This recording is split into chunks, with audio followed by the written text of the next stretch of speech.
Twitter, believe it or not. We are broadcasting live on Twitter. We are live on Instagram. We are also live on YouTube. We are live on FM in Biafra land. We are live on IPOB Community Radio. We are live on Radio Biafra app. We are on satellite. We are on Biafra television and a whole host of others. I am also on my private Facebook page.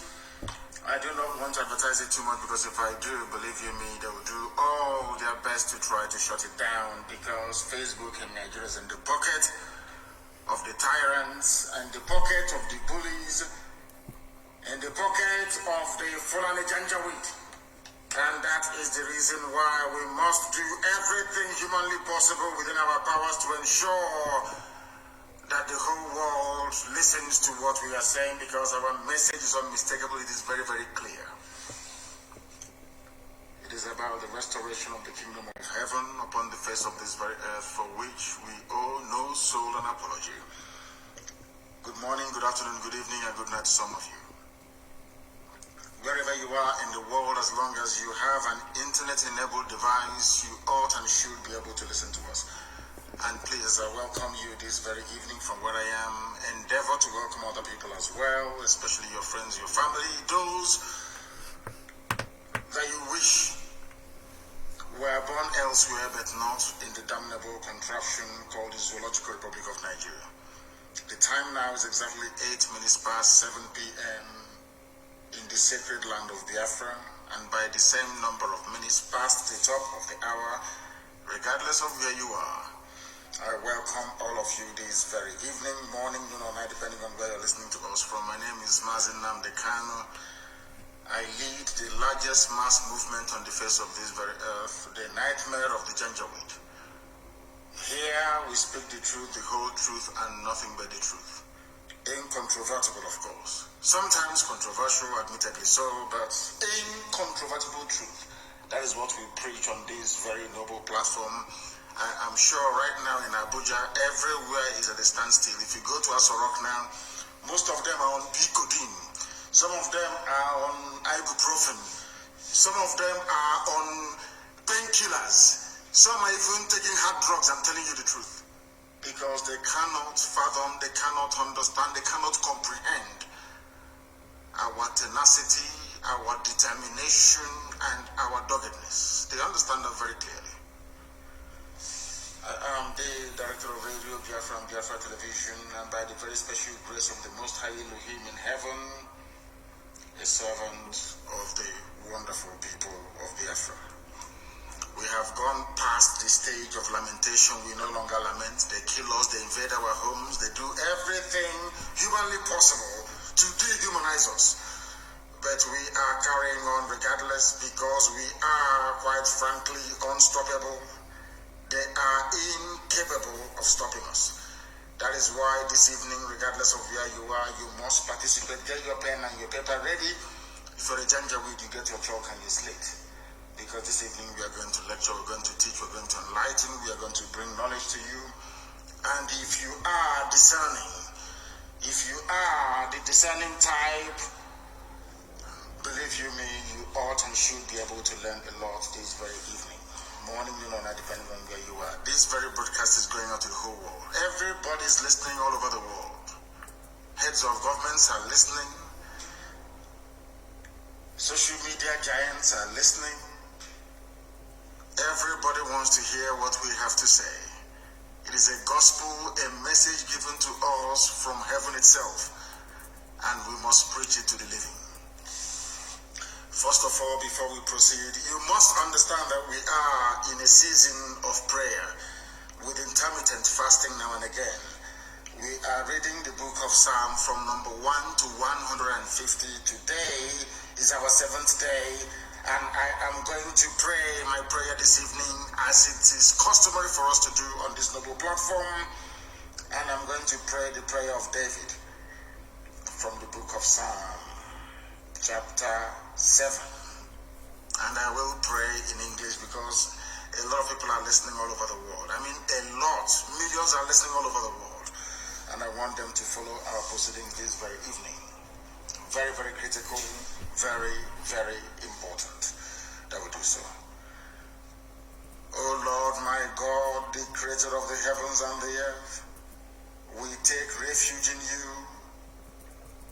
Save and deliver us from all that pursue us. Because if you look away from us, they will tear us apart like a lion and rip us to pieces with no one to rescue us. Because the world is against Biafra for no reason. We are hated, we are despised for no discernible reason. Only thee, O Lord God Almighty in heaven, is our Savior, not man. You must come to our rescue, because you are our Lord and you are our God. If we have done this, if I have done anything, if there is guilt on my hands, if I have repaid anybody, be it friend or an adversary, with evil or without cause, have done wrong to any man or woman, then let the Fulani Janjaweed pursue and overtake me. Let them trample down my life to the ground and make me sleep in the dust. Arise, O Elohim, Adonai El Shaddai, in your anger, rise up against the rage of the Fulani Janjaweed Caliphate and the Zoological Republic. You will rise and you will fight for your children. You will awake, O Heavenly Father, Lord God Almighty, the creator of the heavens and the earth, the owner of the universe, for you must decree justice. Let your children and all men and of goodwill gather around you while you sit on top of your throne in the highest of the heavens, the habitation that only thee can ever occupy. Only you, O Heavenly Father, will judge the people. You will vindicate me. O Lord, you will vindicate IPOB. You will vindicate your children of Biafra according to our righteousness, according to our integrity. O Most High, bring an end to the violence of the wicked. Bring an end to Fulani Janjaweed violence in our land. Bring an end to their abductions. Bring an end to their kidnappings. Bring an end to their extrajudicial slaughter of the innocent. Bring an end to their forced conversion of Christians into Islam. Bring to an end their mediocrity. Bring to an end their senseless feudal rule. Bring to an end their evil and their deception.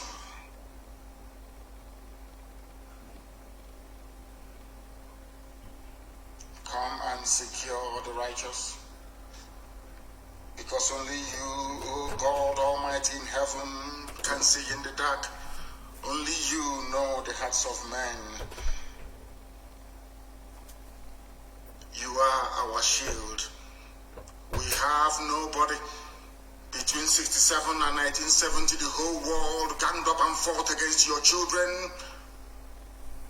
We did not steal anything from anybody. We did not go after anybody's possession nor inheritance. We were on our own in the land that you gave to our ancestors. They conspired, they connived, they colluded to kill us. Over 5 million people. We are dead at the end of it. You are our shield. We do not trust in any man or in any state. We trust only in thee. Because you are God and you always save the upright at heart. Anybody whose heart is clean, oh Heavenly Father, to those you do not abandon to their enemies. That is why you cannot abandon IPOB. That is why Biafra can never be abandoned. Because your words are yea and amen. You are God, you're not human. Facebook may have been bought over by Nigeria, and we pray that Twitter will not succumb to their threats and their violence. You are God, and you are not upright and a just judge. But you are also a God that displays his wrath every blessed day. If Fulani Janjaweed do not relent in what they are doing, if the Fulani Caliphate continues to pursue this scorched earth policy of abductions and murder and mayhem, then you, O Lord God in heaven, you will sharpen your sword, you will bend and string your bow, you will prepare your deadly weapons, you will make ready your flaming arrows. Whoever is pregnant with evil conceives trouble and gives birth to disillusionment. That is what is happening in the zoo called Nigeria. Nigeria is pregnant with evil because it conceived trouble and it has now given birth to disillusionment. All the holes that the Fulani Janjaweed are digging for us into that pit, they are falling into one after the other. The trouble that they have caused will always rebound on them. Their violence will come down on their own heads. O Heavenly Father, for we shall give thee thanks always, all the days of our lives, because only thee is righteous. We shall sing songs of praise unto your holy name, O Most High.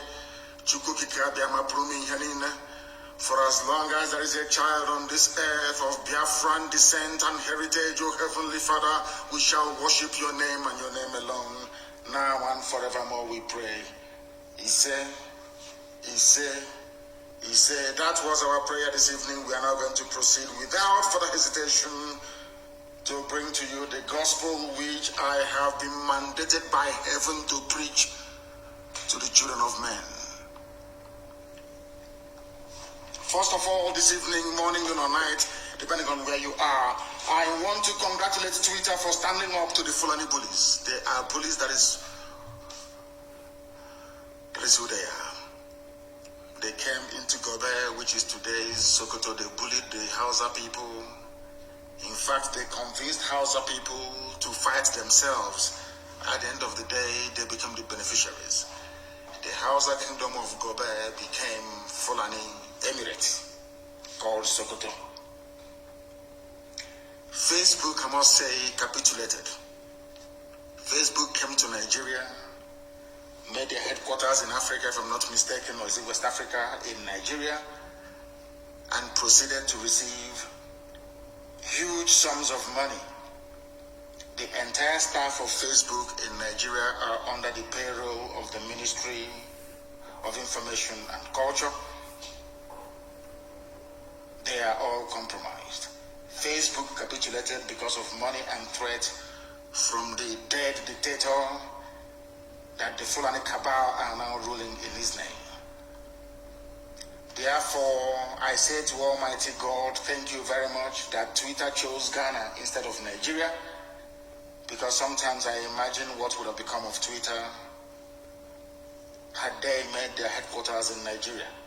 By now, I am sure Lai Mohammed, the entire Fulani Caliphate, awash with vast sums of money, would have bribed the entire staff of Twitter, as they did to Facebook. And their mission, rather than being one where thoughts and ideas are shared over the social media, they would have gone straight on into censorship and restriction, the same thing that Facebook is now doing today in Nigeria. because Facebook's mission today is to stop free speech and every article that is critical of the government of Nigeria. That is why, or that was why I tried to argue yesterday with some of my people that the Attorney General of the Federation of Nigeria, Malami, ordering the prosecution of offenders is not only laughable, but it is the height of unforgivable idiocy. Before we came on air, my good friend Fanny Kayode and a few other people like Obi Ezekwesili and ex-governor of Ekiti, Fayoshe, they tweeted and damned the consequences, because Twitter ban in Nigeria cannot be effective because it is not backed up by the full weight of the law. It is an executive pronouncement. It does not have the backing of the law. This evening, Nigerians must understand that they do not understand the law, but here we are going to teach you how to understand it. Malami said he was going to prosecute offenders. In other words, if you tweet, you'll be prosecuted. But all the Buhari support group, all the Janjaweed spokespeople, they are still on Twitter tweeting. That is the double standards of the Fulani. When we say that, like Muhammad will say, oh, Nnamdi Kanu is spewing hate speech. It is not hate speech. All I'm trying to do is to highlight the double standards of the ruling Fulani Caliphate. Because Fulani Caliphate are the people, they are the people ruling Nigeria. There is no Buhari, that is the fact of life. You can deceive yourselves all your life from now till the kingdom come. The truth of the matter is that Buhari is dead, buried in a shallow grave in Saudi Arabia. That is the truth of the matter. Sue me anywhere if you like, but of course not in the zoo court, because anyway they're on strike. I want to ask Malami, under which law of the Federation of Nigeria are you banning Twitter? Under which law? Are you now saying that executive pronouncement by whoever is the head of state or the president of the zoo becomes law? Is that what you're trying to imply? If that is the case, then that means you don't understand what Montesquieu went through in order to put to paper his treatise on separation of powers. It means you did not go to school. You're not an AGF. It means, of course, you're a quota lawyer, so you know nothing. Under which law, I asked the Fulani Janjaweed, including those in Aso Rock, because I know Buhari is not there, so maybe I will address Garaba Shehu, Femi Adesina, maybe El Rufai, running the show from Kaduna, and of course, Malami. And what's his name again? The so-called secretary to the government, or chief of staff. What's his name again? The man from Kwara State. I don't know his name. I want to ask these people, Nigeria has three ways of making laws. The one in the Constitution of Nigeria, the one that they make at the National Assembly, and any judicial pronouncement in a court of law. These are the only three means by which any law can come into existence under the current jaundiced democratic rule that you have in Nigeria. So I'm asking them, where is it in your 1999 Constitution or any statute of state that using Twitter is a crime? I want somebody to please try and tutor that very Janjaweed, the Attorney General of the Federation of the Zoological Republic, called Malami, that an executive directive is not a law binding on the people. There is something some of you don't understand. When they say, come and register for NIN, all of you run and register for NIN, go and do BVN, do BVN. It is not backed up by the weight of the law. Therefore, it is not binding on everybody. I give you a very simple example. Remember most of the laws, that most of the executive decisions that were taken by Donald Trump, how quickly they were reversed, and in most cases, some courts said they will not even uphold it. It was turned down. It is not binding on the people. It is an executive decision. It is not a law. You can't wake up in the morning and say, oh, I am banning Twitter because of that. Nobody should use Twitter. Are you mad? Who are you? If Nigeria does not want Twitter in their territory, all they need to do is to go to the National Assembly and pass a law or a bill saying we no longer require the presence of Twitter in our land. That now becomes law, punishable by whatever thing that the law courts may deem fit. Only then will the use of Twitter be prosecutable. You cannot prosecute somebody based on executive fiat. It is not done anywhere in the world. But because they are bullies, they do not understand the niceties of the law. Therefore, any instruction by those claiming they are Buhari or the Attorney General of a Buhari to arrest and to prosecute Nigerians still using Twitter is null and void, because there is no law criminalizing the use of Twitter. And nobody, no president in a democracy has the prerogative to make laws by virtue of his or her pronouncements. It is not done anywhere in the world. That is why you have a democracy. But of course, some of you in the cow republic, you don't understand what we are talking about. Some of you are not learned enough to appreciate what we are discussing this evening or this very gospel that I'm bringing to you, but that is a fact. You can be a president. You can issue directives, but you do not make the law. That is why you have the National Assembly. That is their job. Once they make a law, that law now becomes binding on everybody. That is how civilized people behave. You cannot ban anybody. There is no law in the zoo criminalizing the use of Twitter. And whoever claims that he is Buhari cannot make any laws. He is an executive or the head of the executive branch. Their job is to implement and execute the laws. The duty of the courts is to interpret the law. I don't even know if these elementary government is, if people are actually aware of it in Nigeria. I'm not even sure that people are aware of this very simple fact. The policy of this administration in the zoo to suspend Twitter's operations in Nigeria is not law. It is a policy.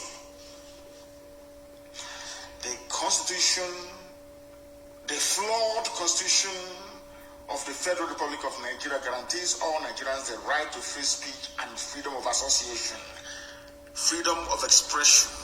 That is what I'm doing tonight, speaking my mind. You may disagree with it.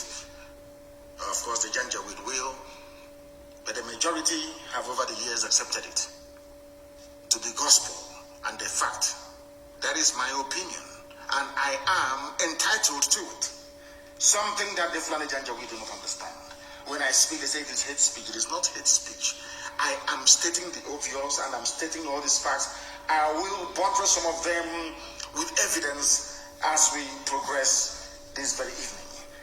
Therefore, everybody, if you are in Nigeria, please ignore the stupid threat that you will be prosecuted if you go on Twitter. And all of them, they're on Twitter. They are on Twitter. All of them, they're on Twitter. They're still tweeting. When they call me all manner of names, when they were calling IPOB miscreants, they called us every vile name under the sun. Nobody complained of hate speech. When that fool on bleaching cream with 2 dots on his forehead were writing nonsense and calling me names, nobody pulled his tweets down. Nobody complained. Not at all. I don't complain, because I take as much as I give, so I don't complain. People are entitled to the opinion, and I don't expect everybody to agree with me all the time. It is impossible. These people, because we stood up to them, because IPOB said enough is enough, because we formed Eastern Security Network to safeguard our land, our forest and our bush and our farmlands for our people to go and farm, because we said to Fulani, you cannot conquer this land of the ancients. That is the only crime we committed.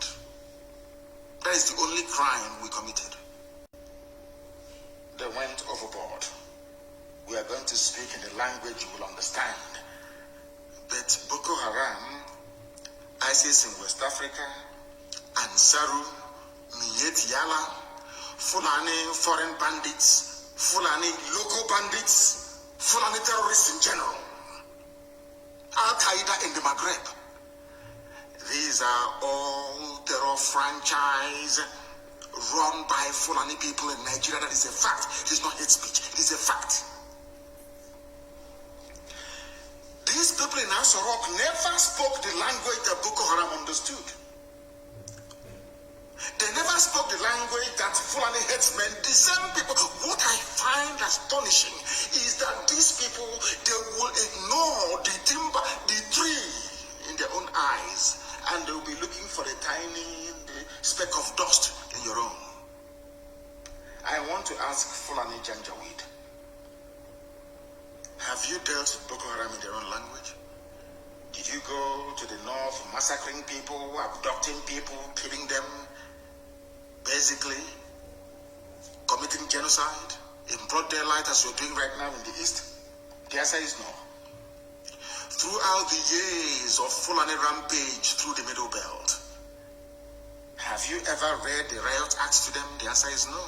But the whole world, what I find astonishing is the hypocrisy of man. BBC, Twitter, Facebook, all the rest of them, New York Post, everybody, Sky News. All of you are witnesses to this march of the Janjaweed across from the Sahel into the Middle Belt part of Nigeria, killing, slaughtering, and maiming people. All of you are aware. Nobody will ever say to Karabashehu, why did you not read riot acts to Boko Haram, to Fulani, your fellow Miet Yala, that you gave 100 billion to? Why didn't you read it to them? He read a riot act to IPOB. He read, can't you, the president has spoken. And when I say it, sometimes people take offense, but it is a fact of life that there is something fundamentally wrong with us. I've said this many times because I know that the owners of Twitter, they are listening to my broadcast this evening via that very platform. I want them to understand that I am also self-critical. We are our own worst enemies because of the way we reason, because of the way we think. And that is why black people are at the bottom of the pile all over the world, wherever you go to, because of how we reason. The same person trying to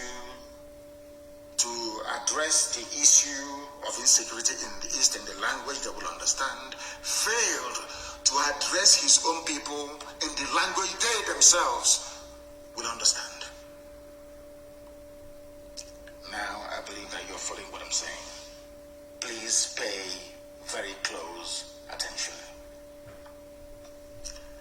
When it comes to Biafrans, the Easterners, to Igbo people in particular, there is this great understanding, there is this unity of purpose that an Igbo man should be hated and killed if need be. It didn't start today. It started all the way back in 1945. And as most scholars and commentators have noted over the years, anywhere you go and you find hard-working people, people who are blessed by God, they attract envy. The only reason why those idiots like Garoba Shehu will be mouthing all their rubbish and saying, oh, we are going to speak the language to understand, is because of their natural hatred for Biafran people. Is there anywhere in the world, even the Armenian massacre has been recognized by the US Congress as being a genocide worthy of note? We lost 5 million people. Some of you don't even ask yourself questions sometimes. How come Biafrans lost 5 million people yet nobody's talking about it? It's because of that palpable hatred all across the board, for no reason. These are the demons that we are fighting on a daily basis. Now you want to teach Biafrans a lesson or speak to them in the language they will understand, which is the language of genocide. That was the reason why the tweet purportedly made by Buhari was taken down by Twitter. But let us just go back a little bit and at least put in our thinking cap this very evening, morning, night, depending on where you are, and ask ourselves a very simple question. Who brought insecurity into Nigeria? Bandits killed 91 people. By bandits, I mean these are Fulani people. Fulani terrorists killed 91 people in a place called Danko, Wasagu, local government area of Kebbi State. And I want Twitter to listen very carefully to what I have to say. I want all the people listening all over the world to pay attention to what I have to say. The same people threatening to go and unleash genocide and mayhem in the East, in their own backyard, their own people, those referred to as legitimate stakeholders in the government, or should I say the governance of Nigeria, Miyetti Allah, we are busy slaughtering 91 people in Kebbi State. Now it doesn't stop there. Who are those they are killing, you may ask? Is it not the North? Kebbi State is mainly populated by Hausa people. The Fulani people are killing Hausa people in Kebbi State. They are killing the Leona people. They are killing the Busawa people. They are killing the Dukawa people. They are killing the Dakatari people. They are killing the Kambari people. They are killing the Gungawa people. They are killing the Kamuku ethnic nationality in Kebbi. Are you listening to me? Later on I will tell you why they are obsessed with dividing us. Southeast, South, Niger Delta, Igbo, and all that rubbish. Because in the North, I'm telling you the truth, they are not one. Forget all the rubbish, because what the Fulanis did very cleverly was to emasculate the political, economic, and social space within Nigeria. All the, should I say, media outlets in the North only have one agenda: to trot out the Fulani narrative on a daily basis. Daily Trust, Premium Times, NTA, Channels Television, to an extent AIT, they are using Punch newspaper.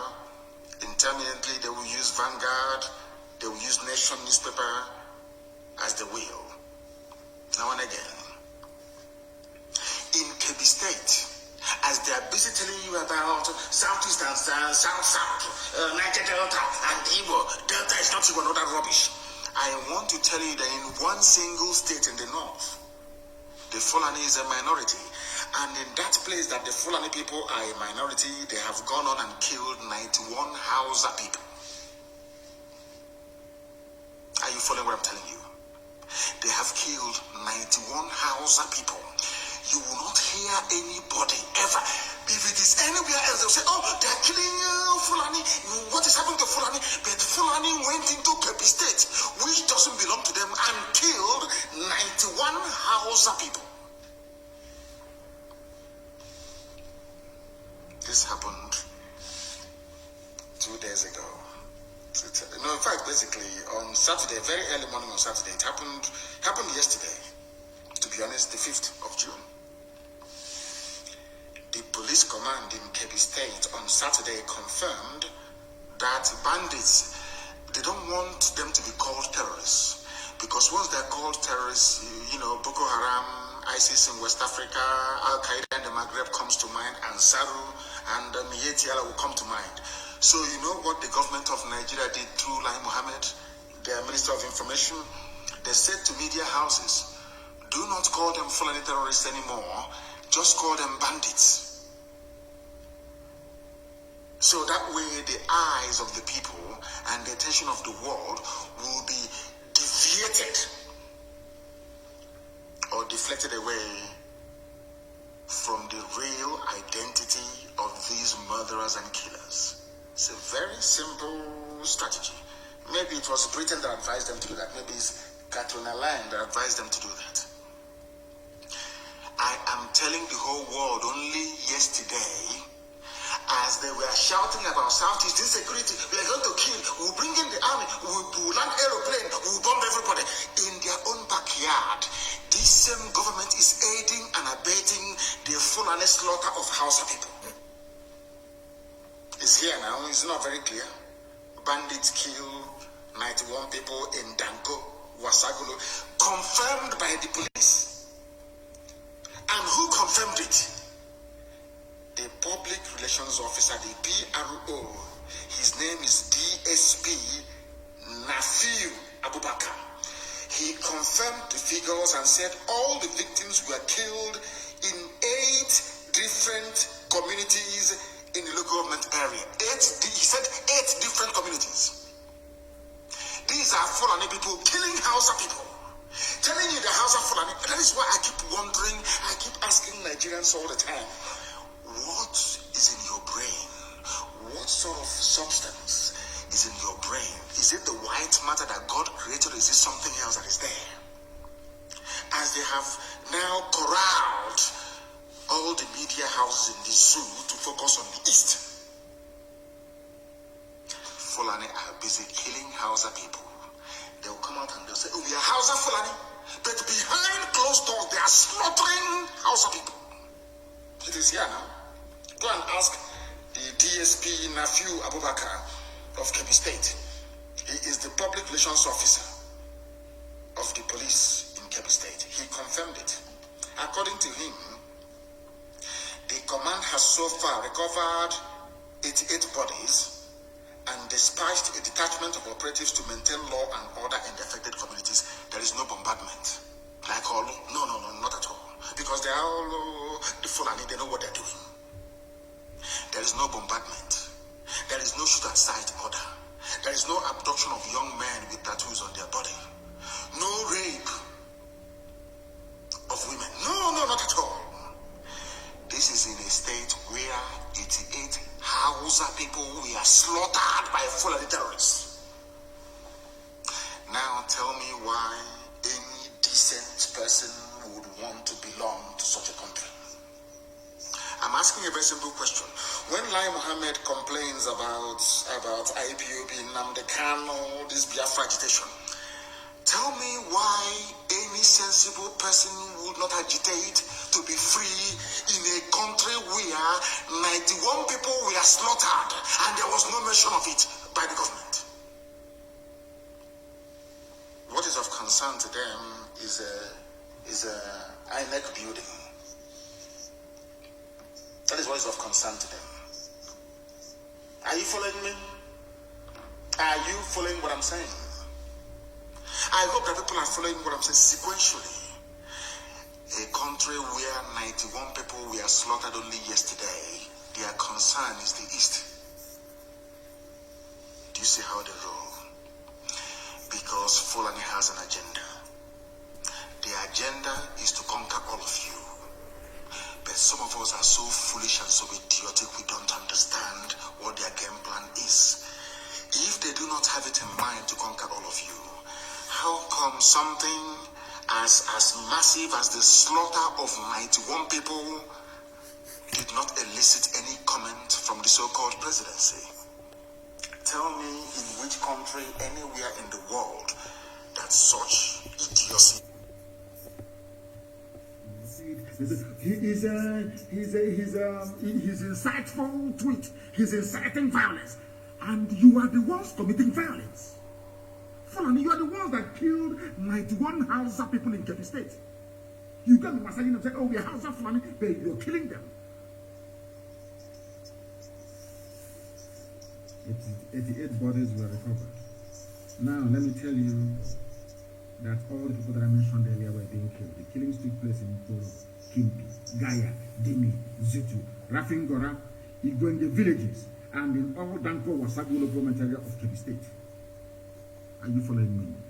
Now, the question that Twitter, I'm sure you people are listening to me this evening. The question you need to ask Lai Mohammed is this: who killed those people in Kebbi State? What is their identity? Because any time anything happens in the East, it's ESN, IPOB, ESN. You even find the Yoruba newspapers.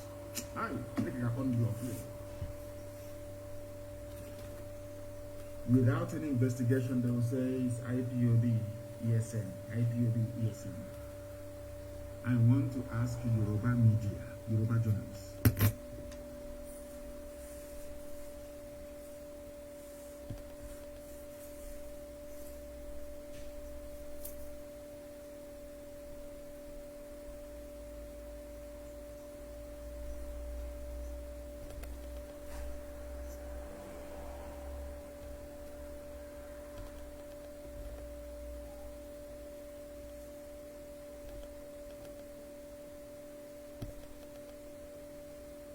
I'm talking about their journalists. Journalism from Yoruba land is pure venom, designed to paralyze your thinking faculties and to render you useless. By the time they are done with you, Fulani will just walk you over. I want to ask Yoruba newspapers, how come you are saying it is bandits that kill people in Kebbi State, whereas anything that happens in the East is ESN, IPOB? Why? Do you see why I hate Nigeria? Do you see why I agitate for Biafra? Because you hate me for no reason, for speaking the truth. That is the only. You hate me for no reason. Then why should I not seek a country of my own? Given the level of hatred you have towards us. Daily Trust newspaper will be somewhere in Kaduna. Something will happen maybe in Okigwe, and he will write it is IPOB ESN. He has never been to Okigwe before. I want the world to listen to what I'm saying, to understand the level of hatred directed towards Igbo Biafrans especially. To all Biafrans anyway. The other ones, they are treating them as if they are normal, but of course they are not. Fulani killed Hausa people. The same newspaper is writing Hausa Fulani. Hausa Fulani. I want to ask the whole world tonight, who are the people responsible for the killing of 91 Hausa people in Kebbi State? The answer is Fulani. And they know that they are terrified to write the truth. They are terrified to speak the truth. That is why I cannot be in the same country with you people. You people are evil. You are evil. You see evil and you support it. You keep your mouth shut. You want Tinubu to be president. And you are paying dearly for these mistakes you're making. As we proceed, I'm going to bring to the attention of the world the damage that Yoruba journalism has done to Yoruba people. I will prove it tonight. On this noble platform, what we preach is the truth. You may not like it, but if you go back and reflect upon everything that I say, you will come to the realization that it is the truth, the whole truth, and nothing but the truth. You may not like the way I deliver it. I give you that. I'm not too bothered about it. But ask yourself this question: is Nnamdi Kanu speaking the truth? This evening, am I preaching the truth or not? Why is it anytime something happens without proper investigation, it is IPOB or ESN? But only yesterday, all of you in the zoo called Nigeria, you reported the massacre that took place in Kebbi State.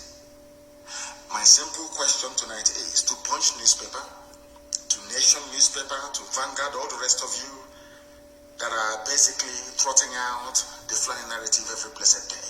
I want to ask a simple question. Who are the perpetrators of that heinous crime in Kebbi State? Once you answer it truthfully, you will now understand why I am pursuing a sovereign state of Biafra. Because because all of you are hypocrites. I want also, Twitter, are you listening to me? Because they want to listen. Lai Mohammed told them, go and listen to him. You hear his hate-filled speech tonight, and you ban him on Twitter as they bribed Facebook to try and suppress my page. And Twitter, you're listening. My happiness is that Twitter is owned by a white man. And white people are more objective when it comes to issues of this very nature. I don't want to go into the background of Mark Zuckerberg. That will take care of itself in time to come.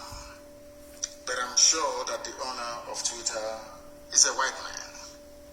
So he is bound to be objective, at least. I want to also let the whole world understand what is happening in the north, in Fulani-controlled northern part of Nigeria. They call north, I call them the Arewa, the Janjaweed frontier of the north.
Indiscriminate abduction of underage girls by Islamic leaders in Katsina State and forcing them to renounce their Christian faith to take up Islam. What they did to Leah Shoibu. To tell you that they are all in it together.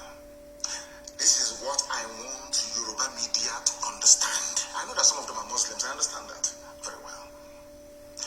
But at least they are educated. They went to school. They are not quota products as you have in the north. Not at all.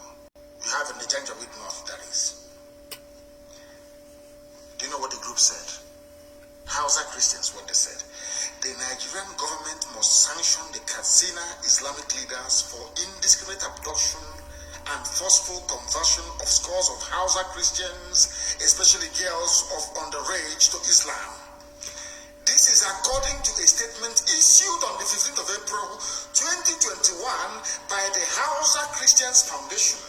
According to the group, there has been indiscriminate abduction of hundreds of Hausa girls and their forcible conversion to Islam. The abducted Hausa Christian girls who are under the school age of 16 are also forced into early marriage done outside the consent of their parents. This is happening in a place called Nigeria. These are the people that want to ban Twitter.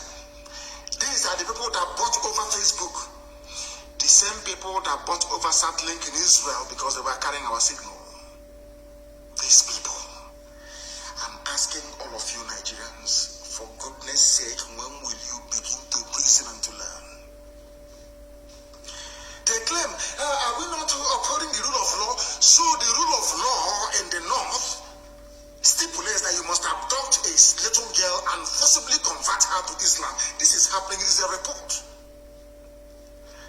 Let me also ask those in Asorok, have you spoken to people of Katsina abducting little children about the need to understand a particular language that you're about to speak to them? Have you done that? I want the world to understand how dispute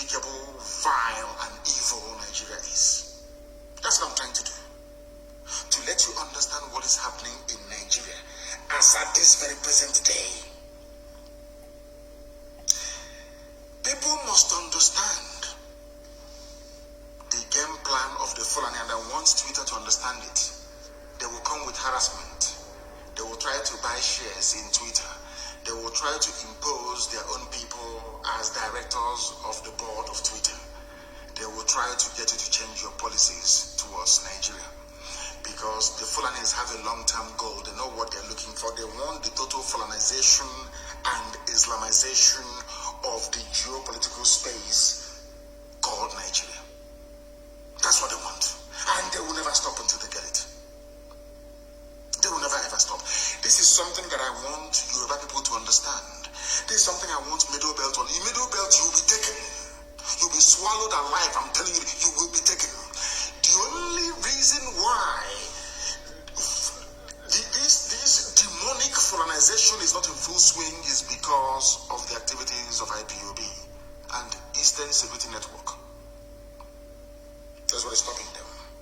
If not by now, we would all be gunners. The time now is 5 minutes to 8 p.m. in the land of Biafra. We are live and we are direct. It is also the same number, say 3 minutes to the top of the hour, regardless of where you are. We are preaching a gospel that heaven asked us to speak and to preach about this very evening, and we must do so. People are saying, ESN, not people anyway, of course, the Janjaweed and those that hate Biafrans, naturally, that's what they always do. They've been doing it since 1945. It's not new. The demonization of the East didn't start today. It's since 1945. And it's never going to stop. Even when we get our Biafra, it will never ever stop. It is in pride. How did we get to where we are today? I want to ask, people must listen very attentively, please. I want to ask the whole world. You're talking about ESN, you're talking about IPOB, agitation and all that rubbish, the way we speak, our violent talk. I want to ask the whole world, please. How did we get to where we are today? Number one question, I want to ask the Zoo media, Nigerian journalists. In 2014, what did IPOB do to warrant the massacre of people in Onitsha and Enugu? I hasten to add. In 2015, let me also ask, what did we do to deserve being massacred on October and November of 2015? People talk about Nigeria as if it is one normal country or nation. No, it is not. Nigeria is a gangland. It is run by gangsters, basically, masquerading as politicians. This is something that Twitter must understand. The world must understand it. It is a fact. Let me ask you. You see the Shia people, Shia Muslims of El Zagzagi. What did they do to deserve to be massacred in Zaria? Were they violent? Were they carrying arms? Let me leave Shia. Let me come to IPOB once again. In 2016, I was in detention. I was in detention in Abuja. People gathered to remember 30th of May 2016. We got together in a place called Mbo. Or should I say at a place called Mbo? I have to be grammatically exact. To pray, to remember the dead, exactly what we did a few days ago. Do you know what happened? I want the world to understand. I hope Twitter can follow what I'm saying. I want mankind to understand. On the evening of the 29th of May 2016, Nigerian Army, Nigerian Police went to a place called Mbo and killed over 1,000 people. Now you'll be wondering, what did they do? What's their crime? Their only crime was to gather together to try to remember those that died between 1967 and 1970. The army went and shot over 1,000 people dead. Am I lying? Nigerian journalists, am I lying? After all, Amnesty published a report about it. A report was published by Amnesty International on this very massacre. I want to ask everybody then, Was there any ESN? Any arms anywhere? Was anybody carrying any guns or anything of that sort? It's only the flag. You shot people dead. Have you all forgotten? You zoo people, have you all forgotten what you did in 2016? Let us go to Aba. If you doubt me, go and look at the clip, and I want it everywhere tonight, please. The clip of that Al Jazeera journalist interviewing the late dead Buhari when the idiot was still alive. You know, sometimes I want to sound statesman-like, but it's not possible. I'm dealing with animals in a zoo. How can you wear a suit and you be playing with monkeys? It's not possible now. You'll get dirty. So it's better you take off everything now and be naked like them and be swimming in the mud. Isn't that the best thing to do? Sometimes I come on air and I want to sound very statesman-like, but it's not possible. Because we are dealing with vagabonds, to be honest with you. Why did I call them vagabonds? Listen to my reasons, please, before you castigate me. Those you massacred at Mpo in 2016, what did they do to you? Were they violent? Were they armed? Those that you criminalized for asking for self-determination, do you know that it is a deliberate policy of the Nigerian state with their new colonial handlers to be calling us secessionists? Sky News published an article a few days ago and called Sky News in the UK called IPOB a secessionist group. New York Post made the same mistake. Reuters, everybody calling us secessionists. Now, I want to ask them a simple question. Why is it that you don't refer to Scottish agitation for self-rule a secessionist movement? Oh, because they are white. Okay, sorry, I do apologize. They are white. What do we know? We are black monkeys, we know nothing. Nicola Sturgeon can agitate for a separate homeland for the Scottish people. Sky News will not call it secessionism. New York Post will never ever target a secessionist movement, neither will CNN. But because in Africa, Biafrans are asking for the same thing that Scottish people are asking for, you now tag them secessionists. This is what is called very sublime racism. If you don't know, I will teach you and you will know. In Europe it is called ethnic nationality, in Africa it's called a tribe. For a reason.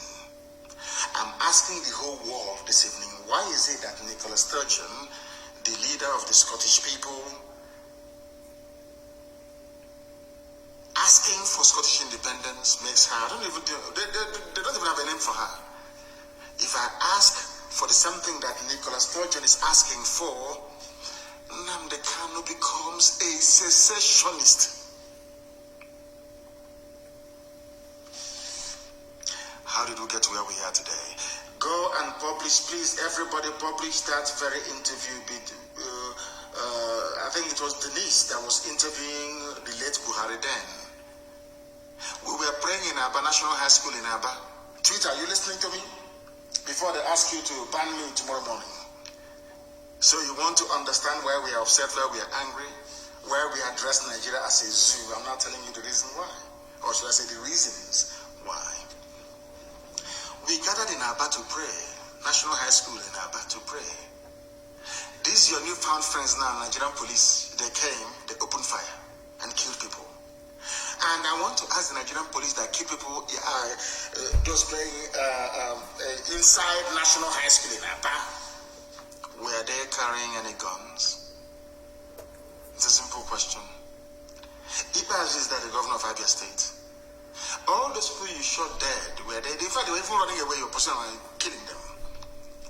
You packed some of them, you thought they were dead, and you put them in a pit along Aba Iguacha Expressway, and you poured that seed on them. Luckily, one person survived that very ordeal. I hope that Yoruba journalists are listening to me tonight. I hope you're listening very carefully and attentively. You want to understand why we're upset? I'm not telling you where we're angry and why we want Biafra. You thought they were dead. You shot so many people dead. You packed their bodies and dumped them in a borrow pit. In order to make their identification impossible, you poured acid on them, on their faces, to disfigure them. True or false? We have a survivor of that very ordeal, and his plight was well publicized. I even think the CNN even carried the news at some point. But you know one funny thing? Yoruba media never carried the news. But we're in one Nigeria. They wanted to be good Nigerians. We all need to be good, but they never carried the news of this grave injustice being done to a people. Are you following me? Why did we form Eastern Security Network? Why? You know, ESN, if you go now, ESN, the militant wing of IPOB, the armed wing of IPOB, that's what they're saying. That is why, to be honest with you, I don't give a damn who bans me or who doesn't. I don't give a toss. I must preach that which heaven have asked me to preach. How and why did we form Eastern Security Network? Why and how? What happened? Are you following me? What happened?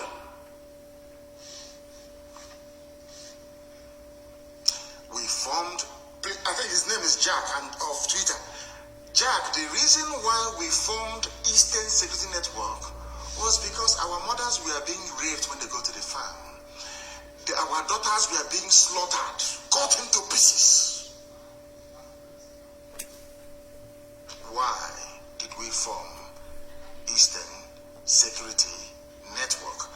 Because our mothers were being killed and raped in the farms, our fathers were being slaughtered. We can no longer go to the farm. Our forests and our bushes were unsafe.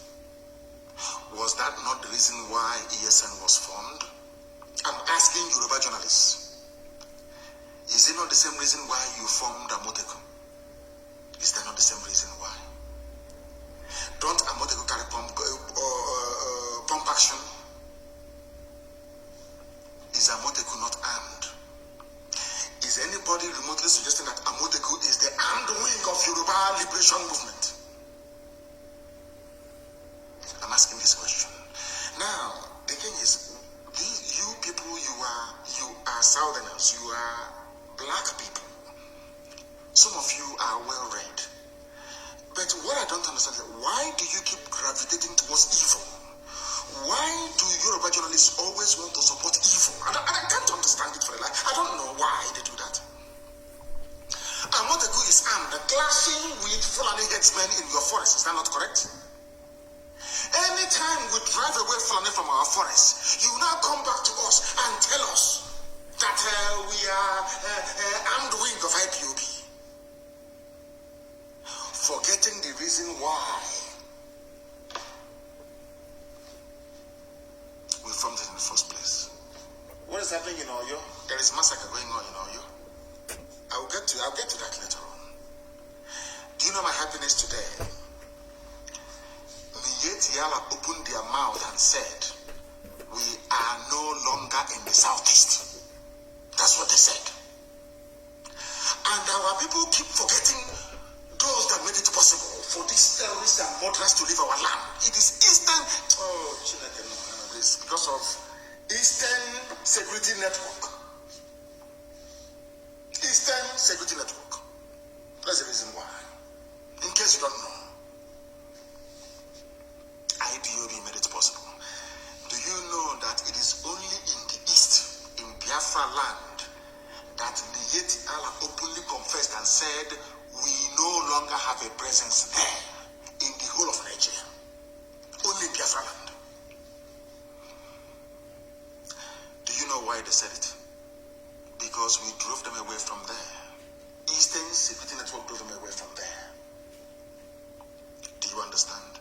they said that insecurity has persisted, despite the fact that we are no longer in the East. This is Miyetia, the fourth most deadly terrorist group in the world, in the whole world. And I want Twitter to understand what I'm saying tonight. The fourth most deadly terror group in the world is Fulani headsmen.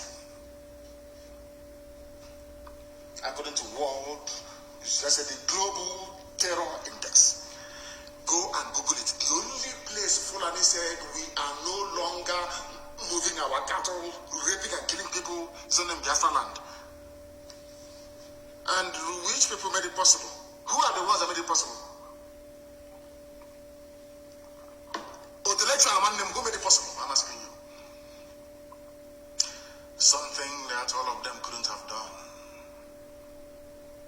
We formed ESN December of last year, and by May of the next year, Fulani confessed we are no longer in the southeast.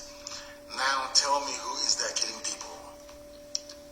Fulani soldiers, Fulani policemen, Fulani DSS. Because we defeated their foot soldiers, Miyetia, they got upset. That is why you are seeing this level of disproportionate deployment of soldiers and police in the east. Fulani is upset. They have taken over parts of Yoruba land. They are comfortable. Can't you see that they are not worried about Yoruba agitation? They are not worried. They know where the problem is in the east. Are you following me? They are not in our forest, so if we find them, they are gone. They cannot be there, and they understand it. Fulani must know that we are more stubborn than they are. The only reason why it seems sometimes that Fulani, they have the leeway is because the Yorubas are afraid of them. Yoruba, not the Sunday Buhos of this world, they are very brave. Not the Ghanaians of this world are very brave. Fanika, they're giving what is very brave. Fayoshe, a very brave man. Yinko Dumakin, my late friend, a very brave man. And of course, Baya de Banjo, very, very brave. When that man speaks, I want to borrow him and bring him down to the east. Baya de Banjo. They have brave people there. But the rest, I don't know. I have no idea. Today, what they are doing by attacking Twitter and buying over Facebook, they want to change the narrative. They Fulani Janjaweed, they want to change the narrative. Every blessed day, they want the world to believe that we in the East are the aggressors, that they are just the victims. And I want the world to ask them a simple question. Who were the sponsors and founders of Boko Haram? Who are the sponsors and founders of ISIS in West Africa? Before then, who are the founders and sponsors of Al-Qaeda in the Maghreb? Who are the sponsors of Ansarut? Who are the sponsors of Fulani headsmen in Miyetia? Who are the sponsors of even the foreign bandits that I'm talking about? How many terror groups have I named for you now? All exclusively Fulani owned. Yet, their focus is in the East. I want the world to understand something today because all of you are listening. Nobody hates the police or the army anywhere in the world. But I need you to understand something, that in Nigeria you don't have an army. What you have is a fully Fulanized terror machine in uniform. A gang of murderers in uniform. That's all you have. I'll prove it to you later. We are not going to allow the Fulani to change the narrative. That is why they're upset. They have managed to subdue everybody else in the zoo. Apart from IPOB and ESN, they cannot, and they know they cannot. It doesn't matter how many people we lose. We don't care. We keep going. I lost my mom and my dad, and we are still marching on, aren't we? I lost 28 men. Very close. We are still marching on. I lost a cousin, Adako, to Nigerian army. We are still marching on. We are not going to stop. So you understand it very clearly. Now listen to me, please. The reason why anytime you see them, IPOB, what they're doing, they want to break the country. The elders must rise up and speak. All those fools. Let me tell you something you don't know.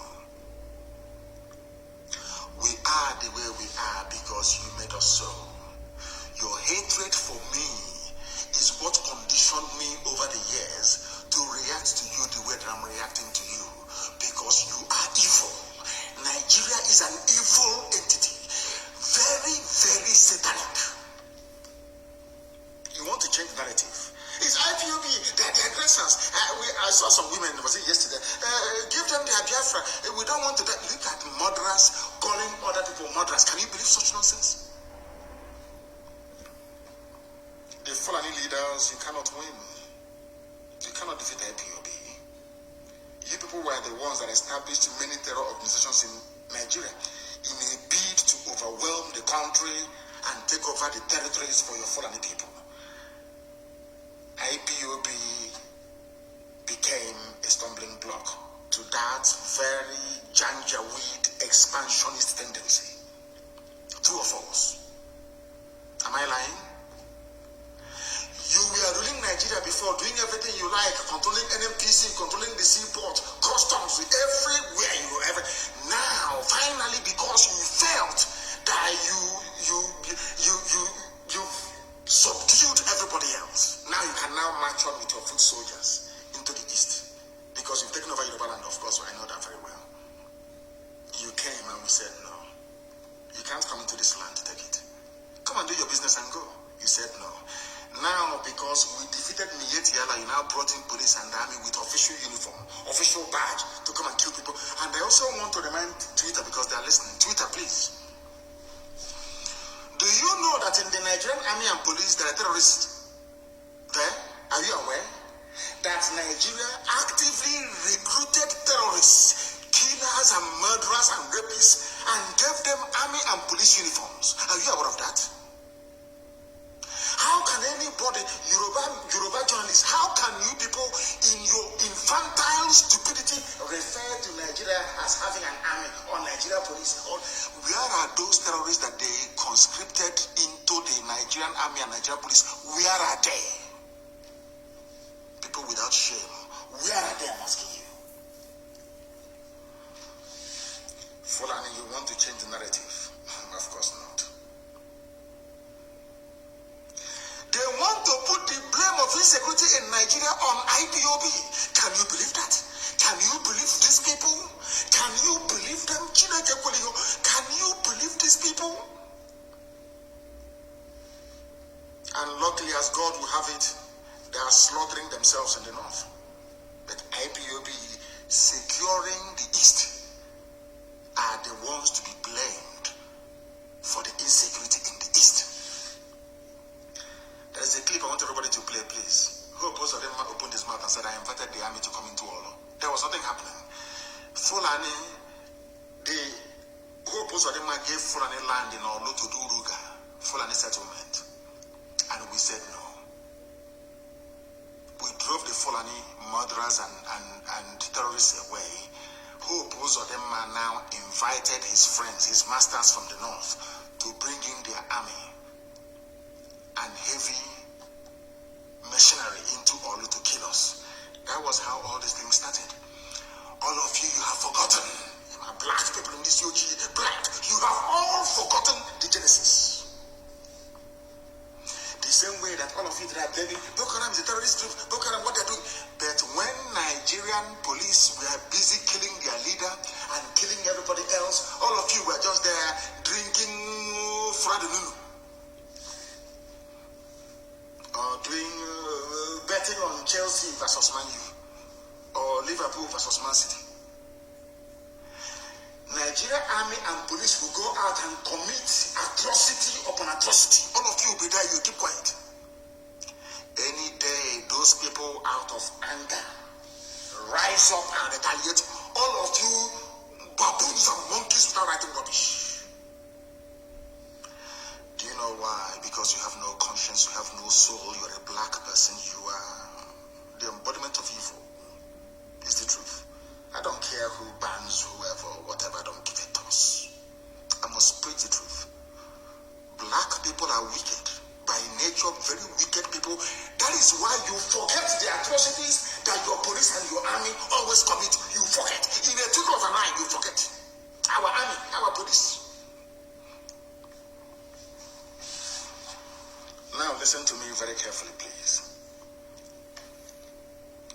You are blaming ESN, whereas it is the same Fulani terrorists masquerading as headsmen that are responsible for orchestrating all the insecurity in and around Nigeria. Fulani, you have Boko Haram. Fulani talking about insecurity in the east. Hey, whereas 91 people were slaughtered yesterday they were killed yesterday. You have the guts. You people have no shame. You have the guts to stand up and be talking about insecurity in the east. And you're a senator from Kebbi State or Kebbi, whatever they call it. And 91 of your constituents were slaughtered. You didn't say it. You're talking about east. Fulani, who formed Boko Haram. Fulani, who formed ISIS in West Africa province, ISWAP. Fulani, who formed Mieti Yala. Fulani, who formed Ansar. Fulani, who formed these headsmen and bandits you claim are foreign. Fulani, who brought out murderers and killers and terrorists from prison and gave them military and police uniforms. It is you people. You have now spread them around the country, causing mayhem, abducting people from schools. These are the same place. Hi, this people that. Fulani, you think everybody's as stupid as you are? You go, you kidnap students from their schools in the north, you get ransom, you buy more arms, you embolden yourselves. You have the guts to conduct a live press conference talking about insecurity in the east. Don't people have shame? Anyway, you don't. Who are the bandits, or should I say terrorists, taking hostages of school children and demanding ransom? Are they not Mieti Yala? Mieti, the chief negotiator. Who are the people destroying farms, raping and killing their victims daily around Nigeria? Fulani. Fulani. You know what? How they manage to convince some of you is what I find astonishing. Despite the overwhelming evidence, how they manage to convince you people that they mean well for you is something I can't understand. It was in Nigeria that I discovered the reason why the black race were enslaved and colonized at the same time. After slavery came colonization. After colonization, now we are in the era of neo-colonization. If you want to know why a black man is easier to control than an animal, come to Nigeria, you will see it. You see, Punch newspaper is a Yoruba newspaper. Tribune is Yoruba. Nation is Yoruba. In fact, most major newspapers, they have this Yoruba leaning because most of them are based in and around Lagos, including Sun, Vanguard, all the rest of them. Unbelievable. They know that their forests and their lands have been taken over by the Fulani. The journalist writing their rubbish for Punch newspaper, he cannot go back to his village. Most of them in Ogun State are refugees in Benin Republic. The basic, you have the guts to come on national television to talk about insecurity in the East. Whereas your fellow Yoruba people, they are in Benin Republic as refugees, driven away by Fulani. But because I said that no Biafran will go and dwell in a refugee camp anywhere, instead we all perish. You are calling me the instigator of insecurity. Let me tell my Yoruba journalists one thing they don't understand. If we had behaved like you people, by today we will have Biafrans in Ambazonia as IDPs. If we had allowed the Fulani to come into us playing this one Nigeria, good one Nigerian card, our land and our forests would have been taken over by the Fulani the same way they have now taken over swathes of Yoruba land. Are you following? In your land, the Fulani people are massacring you. In our land, we have defeated their foot soldiers. They now brought in, gave them army uniform, official army uniform, to come to kill in our land. That's what we are facing now. Because the Fulanis, they think they're clever, but they're not. One day we will get one terrorist with uniform.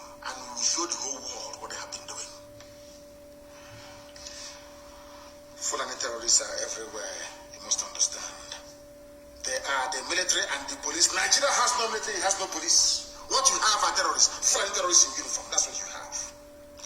No Fulani leader. I have never come across any Fulani leader condemn Yetiala. Never, ever, ever. But one of them, the East must speak up. Silence is no longer golden. Speak up now. Speak up now. Have you ever spoken up against Yetiala? Have you spoken in the past against them? Against your friends in Boko Haram and ISIS in West Africa that are considered even more deadly than Boko Haram? No, you have not. But you want Eastern leaders to rise up and speak against those that drove away your terrorists from our forests. Does that make any sense to you? Of course not. No Fulani leader has ever condemned what their people are doing. The same people are today threatening us. Fulani rulers trade with genocide. Activities of ESN is the reason why we are coming. You are angry because we defeated your foot soldiers in the forest. We drove you terrorists away from our land. That is why you upset. Once in a while, you give them army uniform to come and kill people. That's all you do. Any day we respond now, we capture them or we kill them, you run to Twitter. Can you see they are killing Nigerian soldiers and the police, our security architecture? But you cannot speak the truth by telling the whole world that these same people were once terrorists, or are still all terrorists even till now. Do you understand what I'm saying? Do you see why we are agitating for Biafra? Why we don't believe in Nigeria? Why Nigeria will be destroyed beyond repair? Because Nigeria is a criminal enclave. It is not a nation, it's not a country. It's a place full of black people who cannot reason properly. It's as simple as that. Because if you can reason properly, please, you can see the handwriting on the wall. Who are the terrorists in Nigeria? Who brought insecurity into Nigeria? It's not the Fulani. Without Fulani people raping and killing in our land, also one, in case you have forgotten, Nimbo, in case you have forgotten, in Ebonyi, in Cross River, in rivers everywhere, they were killing, pillaging, raping and looting. Have you all forgotten why ESN came? You have all cleverly forgotten. Black people, it's you. And they are so-called political elites. Everybody wants to be politically correct. Everybody wants to be politically correct. Everybody wants to please Fulani because of 2023. Because they control INEC, they control CBN, they control everything. Your political future. In fact, if they can put this on in power, what can they not do? All of you were there claiming, this is our nation, Nigeria, without shit. You people, you disgust me. Supreme Court of Nigeria imposed a man on the people of Imo. A man that came forth during election. He was imposed. And they asked Supreme Court of Nigeria, where did you get all this number of voters, given the fact that INEC register doesn't tally with the figures you're pronouncing? And by law, the same INEC they claimed they met a few days ago, we are not happy, our offices are being burnt, what is happening now is not good. The same INEC that you charged by law to conduct elections went to Supreme Court and said to the judges, the figures you're using, they are wrong. The judges said our decision is final. Hopus Adema is the governor of Imo State. And you want people to accept that rubbish? You must be mad. You must be mad. What we are doing is to teach the next generation how to defend their lives. ESN was born out of the need for self-defense. And we have done a very marvelous job. That even Yetiala confessed. Anywhere you see people claiming they are from, these are terrorists that they brought in and gave them uniform to go and kill. That's all. To go and kill. And I want Yoruba media to listen to me very attentively now, please. You see, there is a prayer I always pray, and I will say it in Igbo language, the oldest language in the world. Maybe that is why Britain hates us so much, because we are the oldest people on the face of this very earth, Indigo, ancient people. And that is the center of the world as well. I'm sure you know that by now. 0 longitude and 0 latitude. You know that the Greenwich Mean Time is 1 hour to the left. It's not the proper central time of the world. The proper central time of the world is where the 0 longitude line meets the 0 latitude line, which is in Biafran waters, for your information. So you know, we are the center of the world. That's why we have Ihechiọwa, the very first place that the light of God had to shine on this very earth. Gani Adams, Gani Adams, the Are Onakakamfo of Yoruba land on Sunday said, that's today, with the killing of over 50 people in the Eganga town, Ibaragba, Okogun area of Oyo State, it is evident that war is imminent in the country. Please tweet and listen to me. Who killed Yoruba people in Oyo? Are they bringing... You know, sometimes some intellectuals and Efulefus, they prefer, they look for their own to blame all the time. I want to ask them a question. The war commander, the Generalissimo of Yoruba land is Gani Adams. Earlier today, he said that war is imminent in the country. A Yoruba man. Why is he saying it? Because 50 people were slaughtered in Oyo State, in Yoruba land. But a Yoruba journalist writing for Punch or writing for whoever is still talking about one Nigeria. Our country, Nigeria, this is our nation, let's move forward. But in his village, people are falling down like flies. Are you following? I want to ask the world now, who are the people responsible for the slaughter? Yesterday was 91, today is 50. You know, one Nigeria, isn't it? Let's move our country forward. We Nigerians, we have to attack Twitter. We Nigerians. Fulani is singing the mantra of one Nigeria and you're joining them, facing the altar, singing one Nigeria from the back. They are slaughtering you from the back. They are slaughtering you from the back. When you speak, it's hate speech, it's incendiary, it's insightful. They bought over Google, you know. Nigeria bought Google. They put in so much money in Google. You don't know that because of IPOB and Nnamdi Kanu. So much money in Google. If you go to Google now, the number one, if you Google Nnamdi Kanu, if you go to Google and you write in Nnamdi Kanu, the first thing you will see, Nnamdi Kanu's tweet removed for insightful statement. Up to 4 or 5. Every other thing I say, no. Mankind is evil, honestly speaking. I'm telling you the truth. Even Google was bought over. They bought over. That one loves money. They gave him money, Zuckerberg. And he took money and handed over Facebook to Lai Mohammed in the zoo. Anything you write. If they kill us, you publish the pictures, no, they ban you. You talk about it and they ban you. That is why everybody must be on Twitter. I've told you that before. And the events of the past few days have justified my call for each and every one of you to go and open a Twitter account, be on Twitter. Everybody must be on Twitter. That's where you do the damage to the zoo. That is why they are crying and complaining and lamenting every blessed day. I will not let him go. Forget all the nonsense, all the noise on the pages of newspapers and all that rubbish and on channels.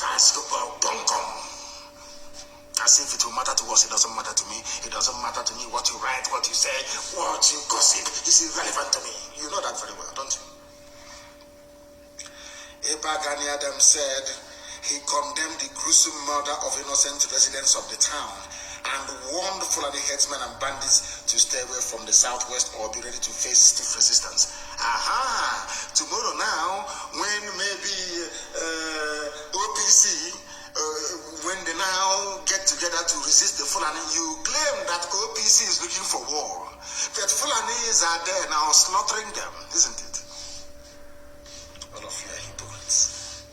The killings happened in the early hours of Sunday, and brought the entire Igaga town and its environments to its knees with over 50 people dead, cars burnt, and over 20 houses burnt. That's their signature. Burning of houses. Do you people know who actually brought in burning of houses into the, should I say, the thinking or mindset of Nigerians? Do you know who brought it in? It's the army, Nigerian army.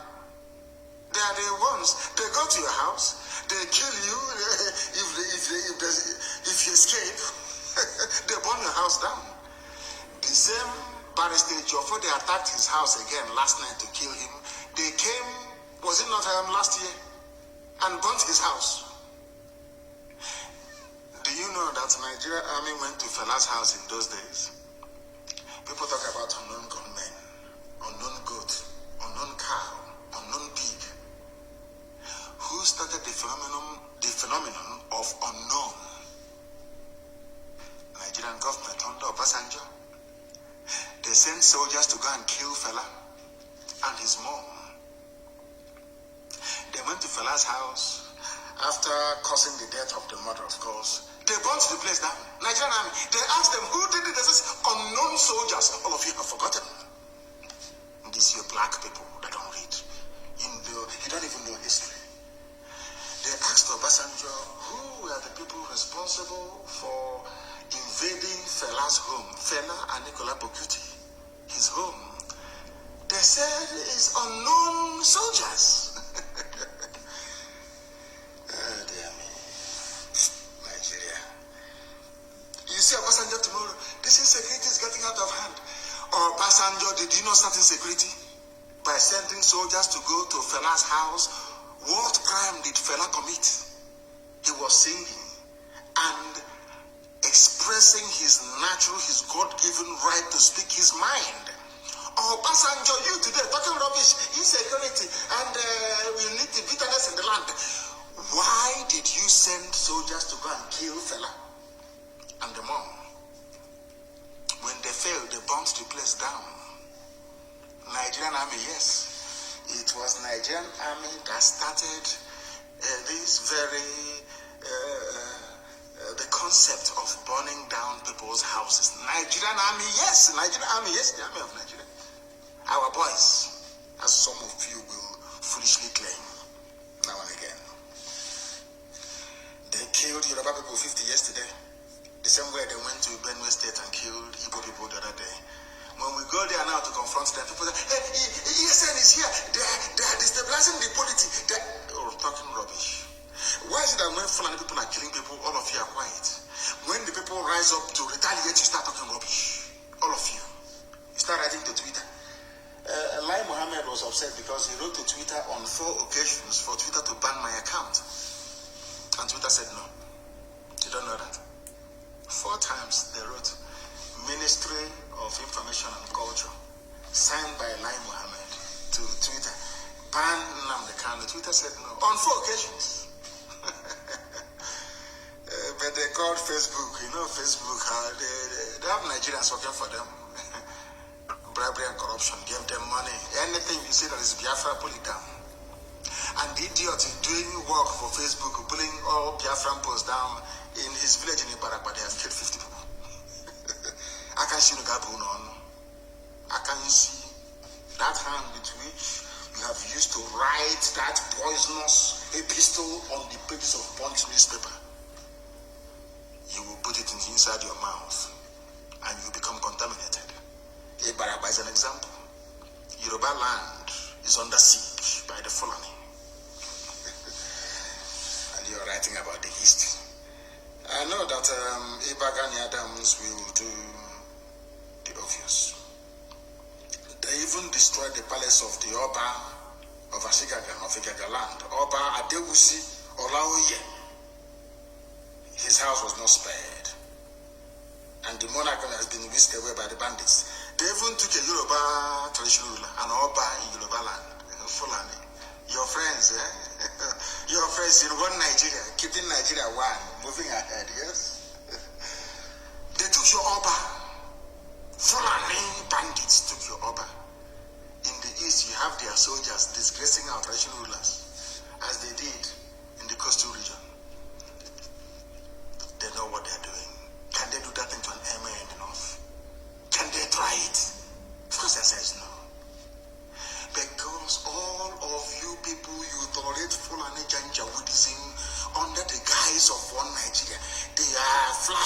flag, green, white, green in front of you, but inside inside they're destroying you, but you don't know.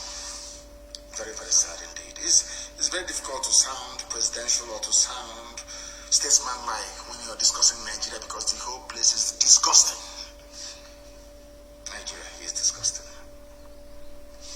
They never spoke the language that they're terrorists. Why don't you now come out and say the killing in Oyo State is bad? We are going to treat them in a language they understand. Why not? It's only in the East. And Yoruba journalists, they support this junk coming from these people. That is the reason why they come to your land and they massacre people. Because you support evil. Tinubu has to be president. The people are jokers. That Biafrans are not in IDP camps today or refugee camps is because of the immense work that the ESN is doing. And for record purposes, please, ESN is in the bushes and forests of Biafra land. We are not out on the street. All of you trying your best to link ESN with unknown gunmen, you're wasting your time. If you want to know how unknown gunmen we are born, go and look at all the atrocities of the Nigerian army and police against young people in the East. You'll understand that ESN is inside the bush, making it possible for you to sleep at night. ESN is not and will never be unknown gunmen. And without myself excusing the activities of these angry youths that have had their relatives murdered by the Nigerian state, it is the same Nigerian police and the army that are complaining today that brought this brutality and lawlessness. And I'll ask them again, Mpo, what did those people do to you? Onisha, Emene in Enugu, have you all forgotten? Mbama River in Bayelsa. All the massacres you have carried out against young people in the East. What was their crime? What offense did they commit to warrant you to go to where they are praying and kill them? Nobody can answer that question. You think because you have money, you can bribe Reuters and bribe AFP and bribe Sky News and CNN and bribe the Yoruba media and other rubbish. You silence us, you're mad, you are insane, you cannot do it. There is something called the internet. Even if you ban us here, we go somewhere else. It doesn't matter, our message keep going. Our message will keep going. In Nigeria, we will buy over every company in the world, and our message will still be passed down to the people that need it most. ESN is not unknown gunmen and can never be. But we know how unknown gunmen started. Every day you kill people and you go scot-free. Today they have gone to Joffa's house, they have shot dead a young man there today. When his relatives rise up tomorrow, pick up arms and start killing police, you start talking rubbish. You'll be talking jazz from your stupid stadium zoom out, you'll be talking rubbish. Nobody has condemned the killing of a young man in Barrister Joffa's house last night around 2:30 a.m. In fact, this morning, early this morning. Have you written about him? Now, the family of that boy will be asking, what did he do wrong? Did he commit any crime? So his crime is that he's in Barrister Joffa's house and you killed him. Tomorrow, when his brother or sister will pick up arms and start fighting the police, all of you, I don't know how to describe you demons. All of you demons will start talking your usual crap and rubbish. Zoo animals. They came to Ejiofor's house and picked up people for no reason.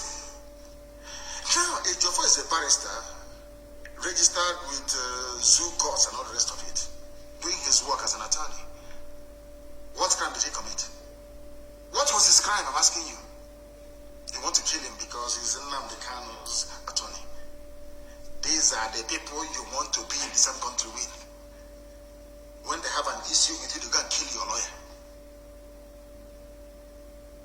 Look at Barrister Okorafu, that exposed the abduction, that exposed the genocide that took place in Obibo. They threw a hand grenade into the mother's car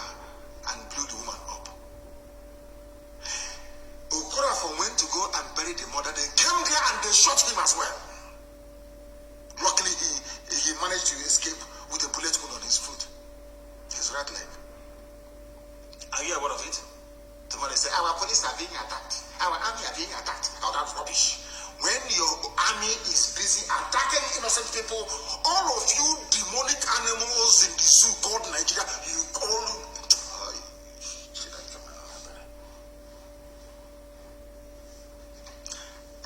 next time you see Obasanjo, please ask him who brought unknown into the killings in Nigeria. He will tell you he did. Unknown soldiers going to Fela's house. Who bombed Fela's house? Is it Calcutta Republic or whatever it's called? Unknown soldiers under Obasanjo. That's Nigeria for you. They started insecurity. Fulani, this very regime of nepotism, this regime of backwardness, this feudal regime of mediocrity, they are the ones that started insecurity in Nigeria. Wicked souls. Wicked souls. Every time they deny. Let me tell you something about, Ahmed Gulag that was killed. Anyway, I'm not going to go into it because there was a man in the vehicle. He is an Ogoni man. An Ogoni man was with Ahmed Gulag in his vehicle. They don't do research, but we do. The Ahmed Gulag, the reason why they're killing everybody in the East. He was with another man riding in the vehicle. Where is that man? And I want him to speak publicly and tell the whole world what he told the police about the identity of the killers of Ahmed Gulag. There was a man riding, I don't want to mention your name. If you don't make a public statement within 2 days, I will mention your name. This man witnessed the assassination of Ahmed Gulag firsthand.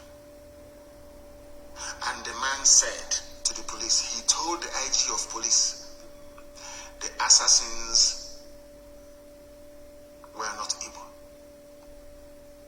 I want somebody to ask the police commissioner of Imo State to also ask the IG of police of Nigeria, did they get a first-hand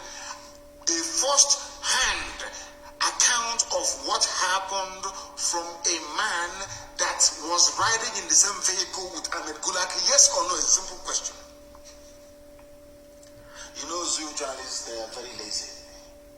I want them to go and ask the IG of police, was there any man riding in the same vehicle as Ahmed Gulag when he was killed? Did that man give you a statement? And what did his statement say? I am telling the world today that the man told the IG of police that those that killed Ahmed Gulag are not Igbo people. True or false? That all of you are busy writing rubbish. Daily Boss, all these idiots writing junk. You think you want to stifle Biafra? You think you want to delay the coming of Biafra? You think you can stop Biafra from coming, but you're wasting your time. The more you write rubbish, the more your village is being taken over by Fulani people. Hausa people, remember when you used to be called Hausa Fulani? We Hausa Fulani, but Fulani, they went to Kebbi State and slaughtered Hausa people. But they're doing Hausa Fulani as brothers. We Hausa Fulani, but in Kebbi State, Hausa people were murdered by Fulani. You people don't learn anything. As I said, there is something wrong with the brain of black people, especially those of you from Nigeria. There is something definitely wrong with your brain. I'm telling you the truth. You are not normal. You can never be with the way you reason. I don't want to mention names, but that man, you must come forward to tell the world what is going on and to tell you how clever the Fulani think they are. Britain helped them to suppress Biafra by denying Ojukwu access to world media then. They're secessionists. The Oyibo are very clever people. They're very clever, I'm telling you the truth. There are people in California, in America, called Cal Exit. They want California to break away from the USA. They're not being called secessionists. They block Quebecois in French Canada. Nobody's calling them them secessionists because they are white. That a white man came to my land and formed a country for me without my consent. And I'm saying to the Igbo man, Beture, this thing you formed here is not with my consent. I want to leave it.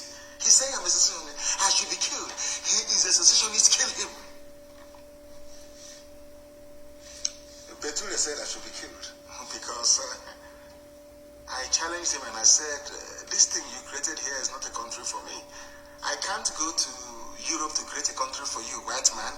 Why must you come to Africa to create a country for me? And give me a very useless name, Nigeria. It doesn't make any sense. In fact, it's a racial slur word. He's telling me you are a secessionist. But Scotland wants to be free from England, and very soon Wales will join. Why is it that Scottish people are not called secessionists and the armies of Britain there slaughtering Scottish people? Why not? And then I realized they are white.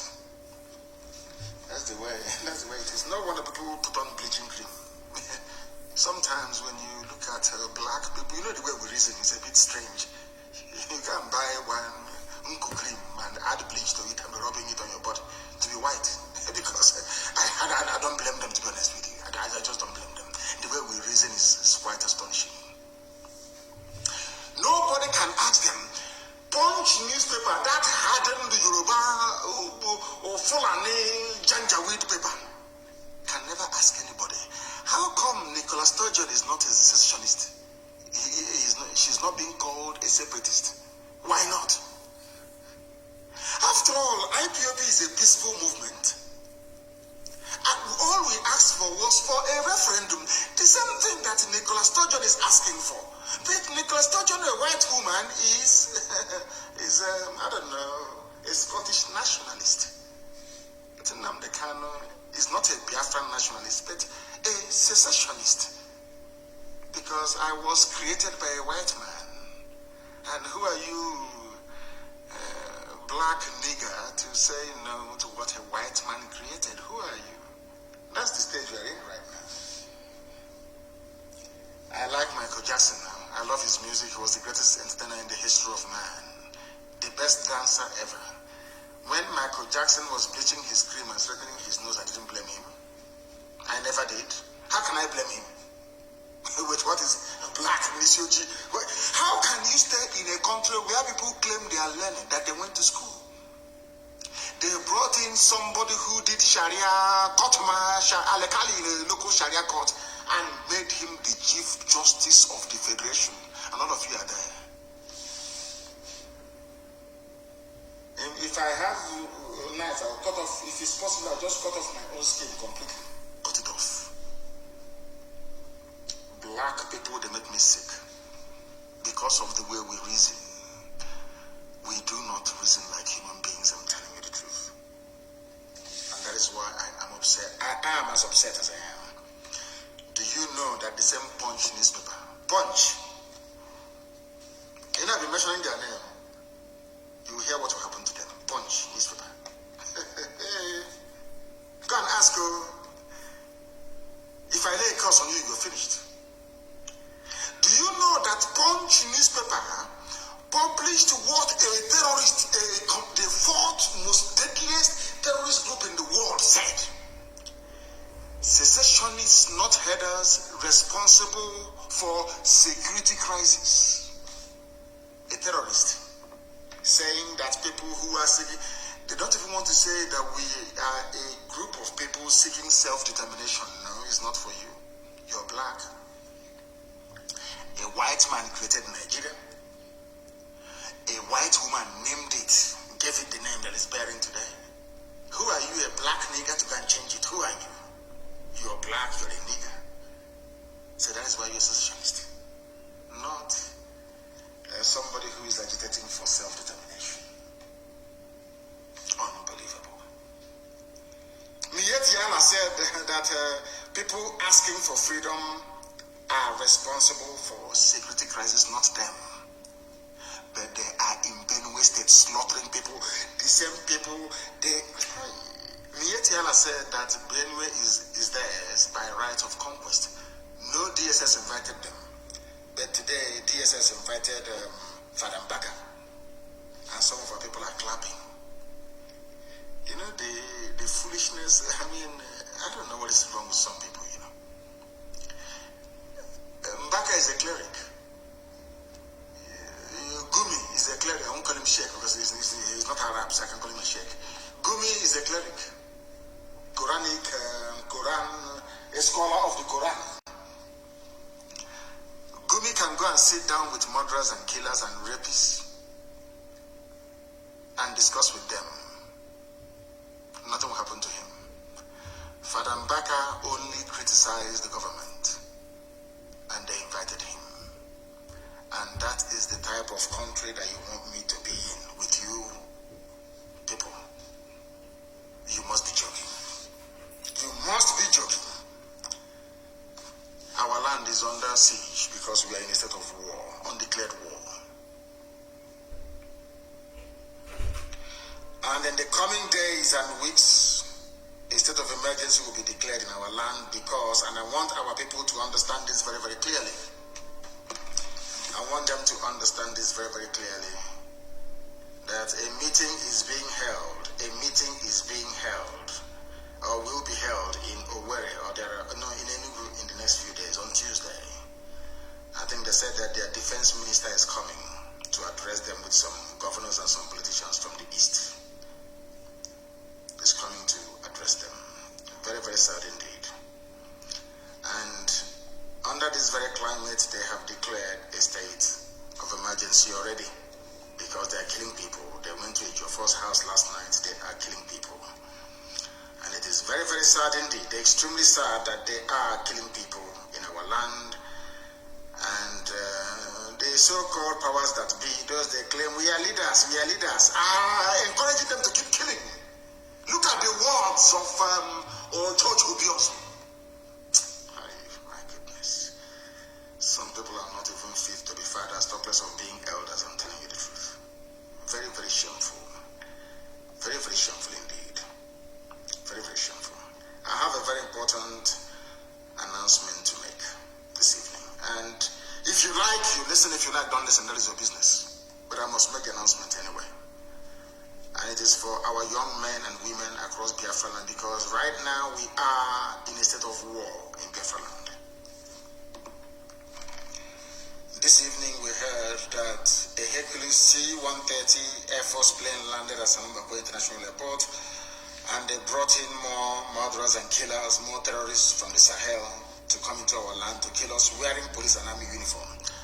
Any policeman you see on the streets, any soldier you see on the street is a terrorist. And you must approach them the way you would approach any terrorist group in the world. The Nigerian Army and Nigerian Police in the East, they are essentially a terrorist organization, only that they are wearing official state-sanctioned uniform. Now listen to me carefully. If you are in Anambra State especially, I am advising every young man, woman, boy or girl to leave Anambra State or to go into the bush. I'm warning you, I warned you during NSAS regarding Obibo. Some of you didn't listen and today you're in the grave. I'm warning people in Anambra in the coming days, within the next 48 hours, very heavy rain is going to fall across the entire East. If you're a young person, prepare right now to either go to the bush to join your fellow men or to leave Anambra State completely, because what these people do is that they set up their roadblocks or their checkpoints. Any young person they see, they kill. They abduct you and they kill you. When they know they know my head, they know my head, they do the same thing. Every checkpoint, they stop every vehicle. If you're a young man or a young girl with a tattoo on your body, you are dead. And your organs will be hacked off and sold to the British and to Indians. You'll be dead. If you have a tattoo right now on your body anywhere in the East, you might as well start wearing a suit or dressing up like a priest Because if they see a tattoo on your body, they will kill you. That's what they've been doing. Some of you are also aware of the dead bodies in the mortuaries all across our land. You are aware of it, don't you? Those are the dead bodies of young men and women across our land. In the coming days, the terrorist army of the zoo and their police will intensify the second phase of their ongoing genocide in Biafra land. Abductions, summary executions, kidnappings, and rape by these felony terrorists are on the rise, and do not say I did not warn you. If you're in Anambra, you must leave as a young man or as a woman. Go to a neighboring state if you have to. Things are about to happen in Anambra state. Don't say I did not warn you. All able-bodied men must enter the bush. No more sleeping at night. Some of you are still sleeping in your homes. And I want young men in every village to form a defense force in that very village. Any vehicle in the middle of the night coming to that very village, you disable it. There are many ways to do it. And I will tell you, but not live here on air, to be communicated off air. That is what we must do. Because our land is under siege and we must defend it. And with that, we have come to the end of our presentation this very day. And I thank you all for listening. And for those of you, the Twitter staff that are listening to us this evening, I want to tell you something that maybe the whole world knows, but Garba Shehu would not confess to knowing about, is this. You may call Biafra a secessionist, whatever you like, from now till the kingdom come. It doesn't make any difference to us. Because to us, Biafra is not just a nation, it's not a country, it's not a home. It is our religion. The same way people die for Christianity, people die for Islam, is how we are dying for Biafra. Biafra is our religion. The sooner our enemies understand this, the better for everybody. We cannot give up. Biafra is our religion. Here on radio, Biafra is where we worship. Because Elohim is our God. I thank you all for listening this very evening. Until next time,